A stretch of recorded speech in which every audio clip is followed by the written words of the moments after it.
Kako sam kod kuće da zavariš neki komad od sivog liva ili narodski rečeno gusa? Primenjuješ metodu hladnog zavarivanja i koristiš elektrodu sa visokim sadržajem nikla. Zavaruješ uz česte prekide i ne dozvoljavaš materijalu da se pregreje. Prekide praviš na svakih 10 do 20 mm zavarenog spoje i odmah nakon gašanja elektrode uzimaš manji čekić ili pikamer, otkivaš šav da bi smanjio unutrašnje naprezanje da ne bi dolazilo do pucanja. Zavarivanje nastavljaš onog momenta kada ruku možeš da prisloniš pod šava, a da se ne opečeš.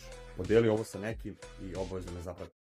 Kako sam kod kuće da zavariš neki komad od sivog liva ili narodski rečeno gusa? Primenjuješ metodu hladnog zavarivanja i koristiš elektrodu sa visokim sadržajem nikla. Zavaruješ uz česte prekide i ne dozvoljavaš materijalu da se pregreje. Prekide praviš na svakih 10 do 20 mm zavarenog spoje i odmah nakon gašanja elektrode uzimaš manji čekić ili pikamer, otkivaš šav da bi smanjio unutrašnje naprezanje da ne bi dolazilo do pucanja. Zavarivanje nastavljaš onog momenta kada ruku možeš da prisloniš pod šava, a da se ne opečeš.